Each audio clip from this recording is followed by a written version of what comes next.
Hi there, my name's Liz Winkler. I'm a middle-aged woman with long gray hair and purple glasses. And today I'm wearing a burgundy sweatshirt and I'm sitting in my living room with my iPad. I've been dancing with Propeller Dance Company for 13 years. And for the last 5 years, I've also been artistic associate for the company. And Propeller Dance is a company, but it's also an organization, and it's a movement to bring dance to people of all abilities. I think the pandemic has increased barriers to Propeller's activities, in a really fundamental way because we can't gather. And so much of what we do in our dance methodology is based on contact improvisation, emphasis on contact, and now we can't have any contact. So the fact that we can't gather together is a huge barrier, and the fact that most of us are staying in our homes and not going to studios or dance spaces is a barrier. And then I think for a lot of people, for myself included, the technology itself has been a barrier. Like, we all want to connect online, and we all want to be part of classes that are offered online, but sometimes it can be frustrating when things aren't working, the technology isn't working or something. So, sometimes people need help with that. So it's really good if you have somebody at home who can help with that. The recreational classes are carrying on as usual, and they have fabulous attendance. These are people that have been dancing together for a long time, so there's a huge connection. And I haven't been teaching those classes, but I did attend some of the Wednesday evening classes, and I could really feel the connection that people had between each other, and particularly also with their teachers and their dance support specialists. Because at first I kind of asked myself, well, how will this work? How will the teacher teach? How will the dance support specialist support? But you can see it in action with these recreational classes. And I think it is partly because they're built on such a strong connection to begin with. I would say we're still on a learning curve, how to make the most of the time we have together in class. Keep people focused and moving and dancing. Keeping expectations high is really important, so people are challenging themselves. So we've been doing a lot of exploring of other people's Zoom classes, from contemporary dance, from integrated dance, and so on, to see what's working and not working, and to share ideas with all of those teachers as well. We would love to bring musicians into our digital classes, and we're sort of learning the best way to do that. Some of the barriers have been that in our integrated dance classes, we kind of have to talk and speak. And when we talk and speak, then sometimes that interrupts the music and it doesn't flow all that smoothly on Zoom. But, more and more we're figuring out what we can do about that. Like, maybe we talk and then we move, and then we talk and then we move. Or maybe we have somebody putting some text up while we move, so that there's more things for the student to interpret. We're missing working with our musicians, and that we're hoping that that's something that we can bring back into our classes soon. Because for the recreation classes, having their musician with them has been really fundamental to the connection they have with the music and the dance together. And so that's an important thing. We want to work towards making that happen. And again, there's technological challenges to that, teaching and having a musician, and then do you have somebody else there being in charge of the class and the muting and so on.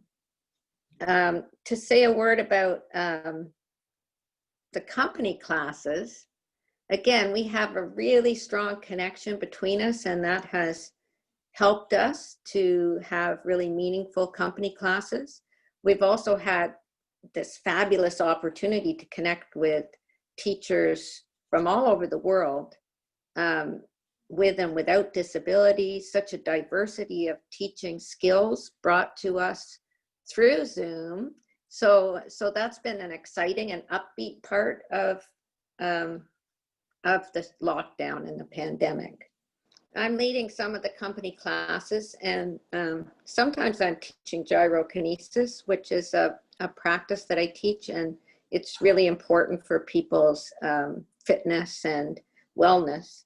But sometimes I'm teaching,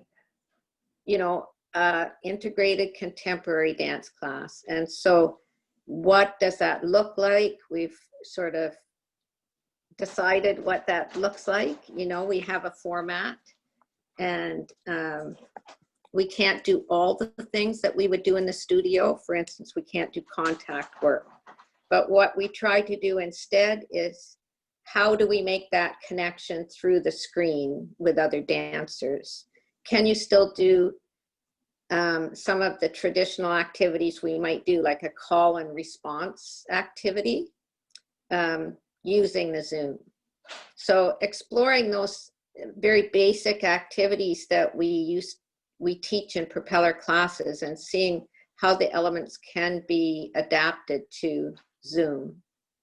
I think from exploring with the company, what I find exciting is that there's some potential there that's unique, right? Like bringing your face really up close to the screen, and playing with your face, and playing with your eyes and hands in the screen, and that kind of thing is something that there's a camera involved, right, in everything that we're doing right now. So it brings a sort of a potential for creativity that we're starting to explore.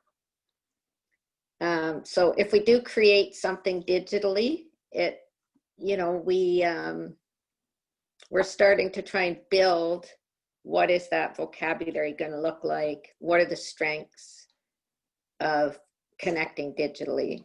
To me, one of the strengths I think should be humor. Like, how do we exchange our, we usually laugh a lot in Propeller. So how do we pass along our sense of fun and humor through Zoom?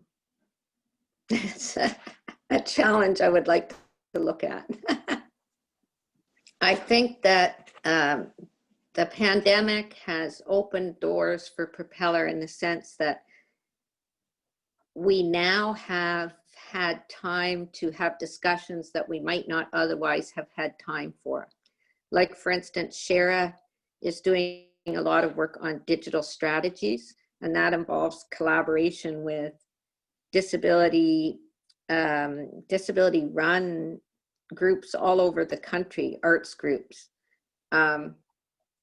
And so we can lend our expertise, and we can borrow other people's expertise more easily during this time, because we have so much seamless connection through meetings this way. And that's the same with finding the dance teachers for the company that are so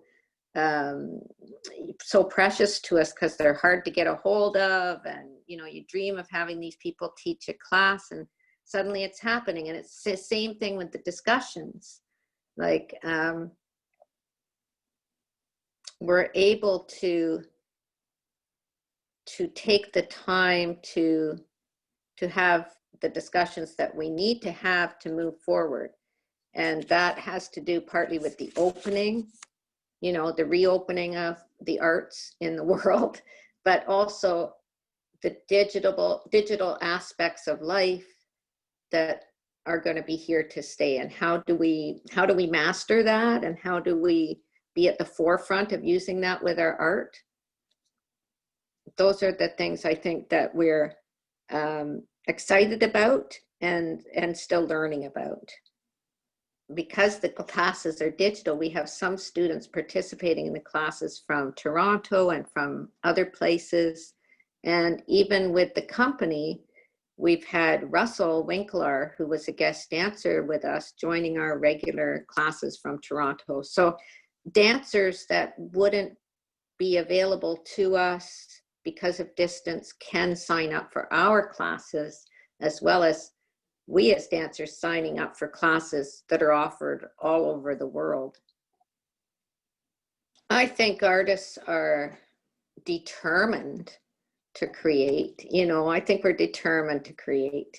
And so by necessity, we will adapt and we will find our way.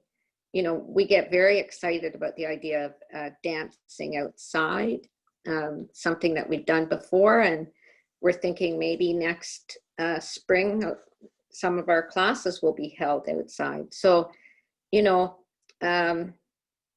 we're definitely going to be very creative, and we're definitely not going to slow down, and we're going to really push ourselves. Yeah. I think in the future, I mean, I'd like to see, you know, so many people have said, oh, because you're in Ottawa, you're so lucky that you're in Ottawa. And so this propeller dance is available to you, you know, and I do think about that we don't have the capacity to set up propeller dance initiatives in other cities, but we do have the capacity to digitalize our classes and have students from all over. So there's tons of potential, I think, in keeping a strong digital presence. I think also with film, we've never done a lot of dance film other than archival footage until we did Circuit. And then Circuit, you know, is a really fabulous, fun film that really captures the energy of Propeller and also the excitement of the collaboration that we did to create Circuit with Drumhand. And when we did a live stream of Circuit, it was so well received, and there were people who saw that film who wouldn't have been able to come to a live performance of Propeller Dance. So that opened my eyes a lot to the fact that we could reach a lot more people through film, and that's something to keep in mind for the future, that film can go a long way